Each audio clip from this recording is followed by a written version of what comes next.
Session 2. The Singa. The Singa sang Nilotaman imaginative, adventurous king was restless by nature and wanted to travel to faraway places. He loves hunting wild animals, so when he heard that there were stags in the jungles of Tanjung Bentam, which were not easy to hunt, he was excited and took with him a great fleet of sheep to Tanjung Bentam. When the king arrived upon the island, he and his subject had a hunting expedition that lasted several hours, slaying many wild and savage beasts, but no stags. This disappointed the king, for he had a sense of unfulfillment in his heart. Suddenly, a large stag darted out of the bush in front of Sang Nilautang, giving the king a shock. But the king drew his silver dagger and hurled it at the stag, only grazing the animal.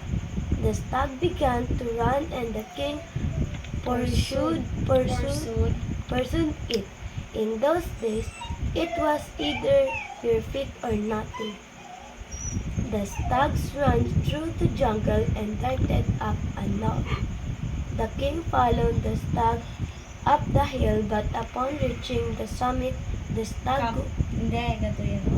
The king followed the stag up the hill, but upon reaching the summit, parang titigil ka konti. Kasi may gama. The king followed the stag up the hill, but upon reaching the summit, the stag was nowhere to be seen. There was a large rock, so the king climbed it and looked the land and sea spread out around him. In the distance, he saw a stretch of white sand, an island. Sang Nilautama was fascinated by the sight of the island. He turned to one of his subject who had followed him. "What is the name of that island?" The subject looked into the distance and smiled. "That is Temasek, Your Highness." "Then we are going there." The king ordered his fleet to set sail, and they began on their journey towards the island. Suddenly, the once clear blue skies were covered with black clouds.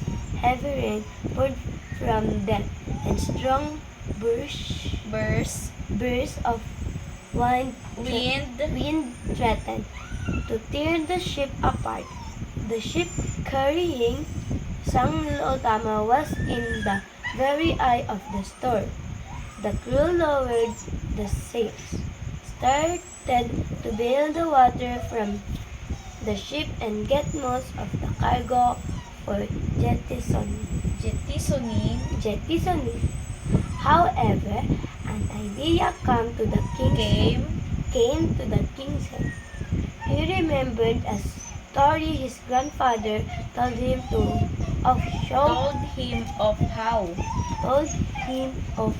how one of his ancestors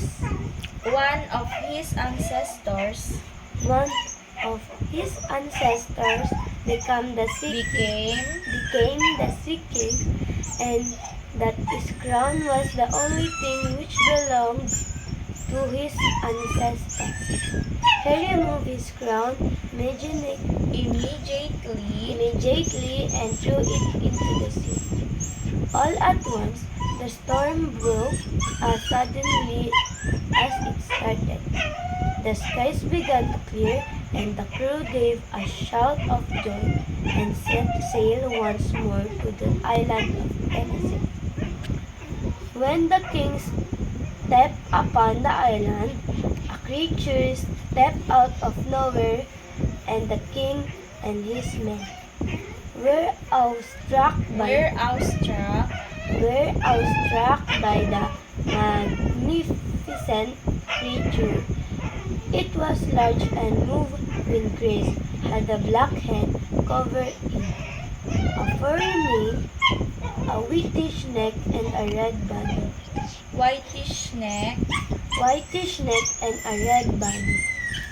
When the king drew his bow and arrow, the beast started back. The beast stared back The beast stared back at him with golden eyes and let out a deafening roar before leaping into the jungle. What sort of animal was that? The king asked. A wise old man stepped forth. I have seen animal in portraits. portraits from the far west. Perhaps this is a singa, but I wonder how it got on the way here. This must be a great place if it breeds such a beautiful animal. Let us live here on the island of Singapore.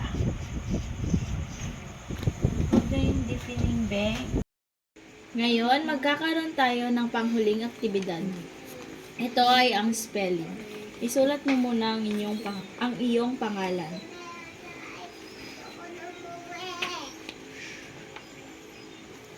Number 1, imaginative.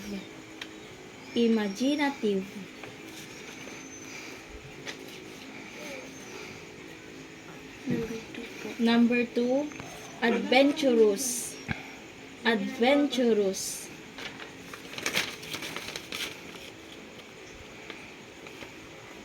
Number 3, expedition.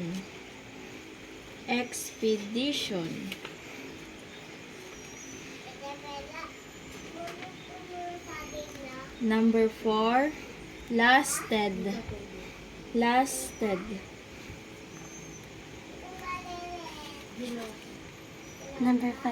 Number 5, darted.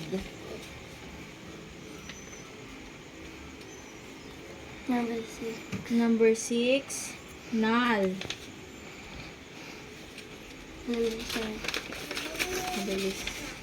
Number 7, ancestors.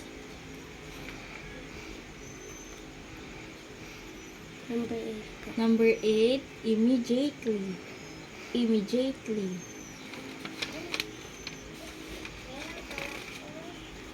Number 9, whitish. Number 10 po. At ang panghuli ay fascinated.